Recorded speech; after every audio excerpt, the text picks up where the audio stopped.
Bienvenue à toutes et à tous dans cette série de vidéos qui s'intéresse et qui traite la méthode des moindres carrés. C'est la vidéo 2 de cette série. Rappelons-nous deux petites notions avant de commencer. La méthode des moindres carrés consiste à trouver la droite qui modélise le mieux un nuage de points. C'est la droite d'ajustement affine. La méthode de moindre carré principalement a été attribuée à Carl Friedrich Gauss. On a vu tout ça, on a vu l'écart au carré, les distances entre le nuage de points A, B, C, D, E et la droite d'ajustement affine. Pour que cette droite convienne le mieux, il faut que ces distances en rouge, leur somme, les distances au carré en rouge, leur somme soit minimale. On a parlé de cette droite d'ajustement. Ce qu'on va traiter aujourd'hui, c'est cette méthode, mais en utilisant Excel. L'écart type de la population, l'échantillon d'écart type, sigma, S des formules, la covariance, B, le coefficient de corrélation, des grandeurs statistiques que Excel peut seul me les faire. Mais jetons un coup d'œil sur quelques petites notions de statistique. Pour comprendre la notion de variance d'écart type, on va prendre un exemple.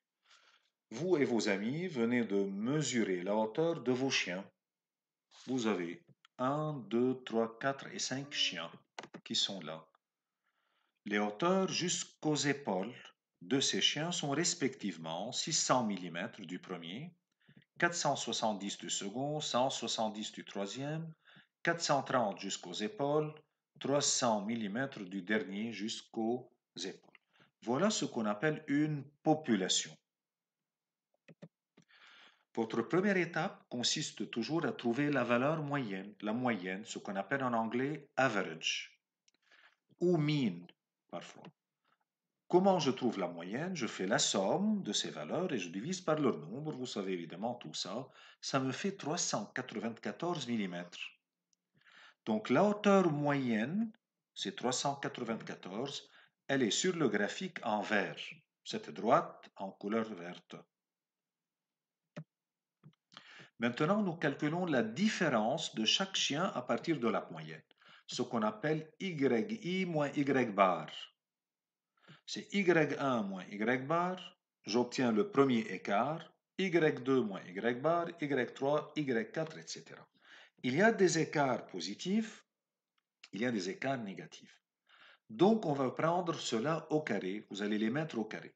Pour calculer la variance, vous cherchez YI moins Y bar au carré, pour avoir des valeurs positives, et vous faites la moyenne du résultat. Celle-là, c'est 206 au carré, plus 76 au carré, plus moins 224 au carré, 36 au carré, moins 94 au carré. Je les additionne, je trouve la moyenne de ces écarts. La méthode des moindres carrés. Bon, ça, c'est les carrés. Qu'est-ce que j'ai obtenu? Ce qu'on appelle en statistique la variance. Elle est de 21 704. L'écart type, c'est quoi? C'est la racine carrée de cette variance. La racine carrée de cette variance va avoir une valeur de 147 mm à 1 mm près. L'écart type mesure la dispersion des valeurs par rapport à la moyenne, à la valeur moyenne. Voilà la valeur moyenne. Voilà la dispersion de part et d'autre, elle est de 147 mm. Elle est utile parce que nous pouvons maintenant montrer quelles sont les hauteurs qui se trouvent à l'intérieur de l'écart type. Et donc, en utilisant ce nombre 147 mm qu'on vient de trouver, qu'on note sigma, qu'on appelle l'écart type, nous avons une façon standard, qu'on appelle en américain standard, de savoir ce qui est normal et ce qui est extra large ou extra small. Regardez, les Rottweilers sont des grands chiens, je peux dire. Les teckels sont un peu courts, n'est-ce pas? Donc, comment j'ai pu répondre? En cherchant l'écart type. Il y a ce qu'on appelle des échantillons qu'on peut prendre. Pourquoi prendre un échantillon généralement? Samples in English. Imaginez que vous voulez savoir ce que pense tout le pays. Vous ne pouvez pas demander à des millions de personnes. Alors à la place, vous demandez peut-être à 1000 personnes. Il y a une belle situation de Samuel Johnson peut-être. Il dit, vous n'avez pas besoin de manger le bœuf entier pour savoir que la viande est dure. C'est l'idée essentielle de l'échantillonnage. Et donc, lorsque je prends toute la population, les millions de personnes, l'écart type, c'est ça. Je fais xi moins mu la valeur moyenne au carré et je cherche sa valeur moyenne sur n. Donc, je divise, j'obtiens la variance et l'écart type, c'est radical de la variance. Ce qu'on appelle population standard deviation. Mais si je prends un échantillon, 1000 personnes parmi des millions, alors j'obtiens ce qu'on appelle samples standard deviation, SSD. Alors je fais la somme de xi moins x bar, qui est la valeur moyenne de l'échantillon des 1000 personnes.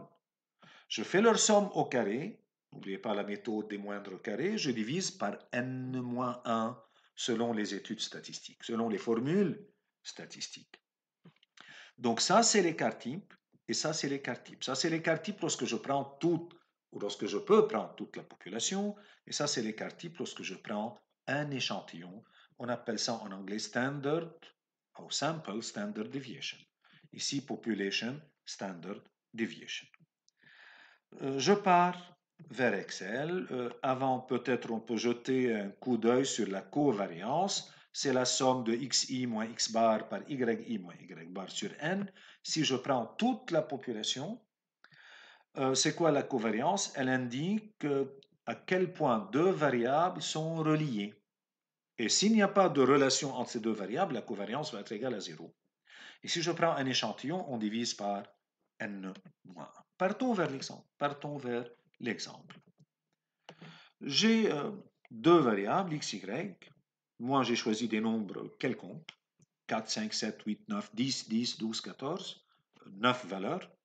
Et j'ai pris y, 210, 230, 392, etc., 98. Ça, c'est l'intensité en milliampères. Ça, c'est la tension, peut-être. Comment je vais trouver l'équation de la droite d'ajustement affine, ce qu'on appelle modélisation? Trouver la droite qui convient le mieux à ce nuage de points. Bon, est-ce que Excel ne me la fait pas seul? Si, mais je vais vous montrer comment il fait ce calcul, Excel. Tout d'abord, première étape, je cherche la moyenne de x. J'écris égal, tout calcul dans une cellule d'Excel commence par égal. Égal en anglais, la moyenne, pardon, en anglais, c'est average. Voilà, elle est là devant moi. Ça, c'est average. De x, donc de ce nombre jusqu'à ce nombre. Enter, j'ai eu la valeur moyenne des x. Pour avoir la moyenne des y, je fais égal, average, voilà. De ce premier nombre y jusqu'au dernier nombre de y, enter, il m'a donné la valeur moyenne. La variance, comment je vais trouver la variance? Égal, j'écris variance. Là, je vous conseille de prendre la variance .p. Que dire .p? Pearson. C'est un mathématicien statistique. La variance,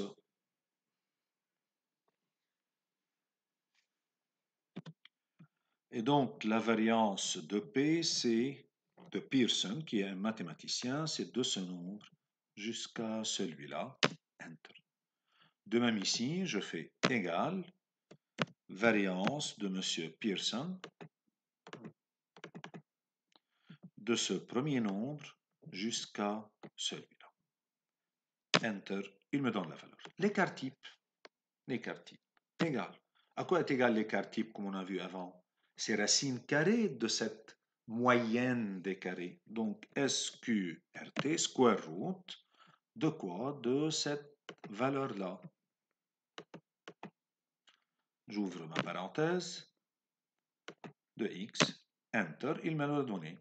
Ici, égal, SQRT, j'ouvre ma parenthèse, de la variance de Y, Enter, voilà. Covariance égale. J'écris covariance de Pearson. La covariance, elle est d'une matrice de deux grandeurs x et y ici. J'ai 2 colonnes et 9 lignes. Donc, je fais la première colonne, c'est de là jusque là. Il me dit ici array 1, sépare-le de l'array 2 par une virgule. Je mets virgule. Le deuxième tableau, je peux fermer ma parenthèse ou non, Enter, il m'a donné la covariance, sans faire le calcul. Donc, j'ai fait ce calcul statistique. Comment trouver A? J'ai mis la relation ici. C'est covariance de xy sur variance de x. C'est-à-dire, c'est ce nombre divisé par celui-là. Enter. Comment je trouve B? J'ai mis la relation y égale ax plus b. Donc b égale y bar moins a par x bar. Y bar, c'est celle-là. Moins a qui est ce nombre, fois x bar qui est celui-là. Et je fais Enter. J'obtiens A et B. R, le coefficient de corrélation, voilà la formule.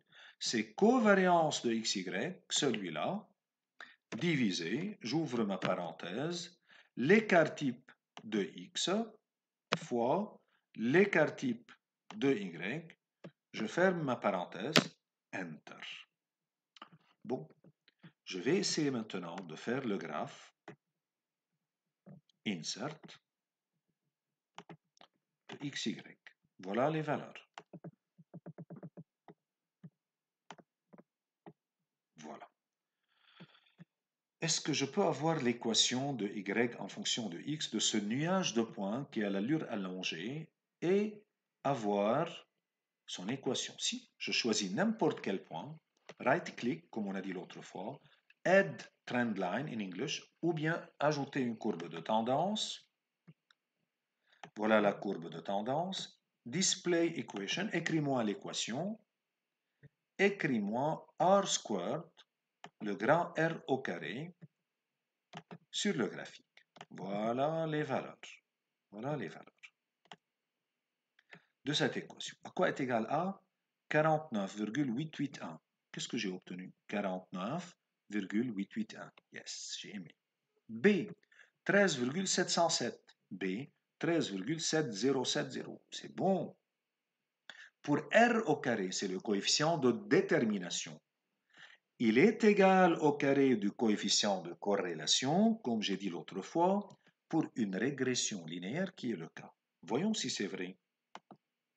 Égal à ce nombre au carré. 0,9811. Voilà. Donc, ce que M. Excel est en train de faire, c'est ce travail en se basant sur l'idée de la méthode des moindres carrés, que l'erreur doit être la plus petite possible. Je m'arrête là avec cette deuxième partie. Elle va être suivie d'une deuxième façon avec Excel, avec GeoGebra si on a le temps, avec Python, 1000 et 1000 et 1000 et une méthodes pour faire la régression linéaire avec la méthode des moindres carrés de M. Gauss. Je vous remercie pour votre attention et à bientôt.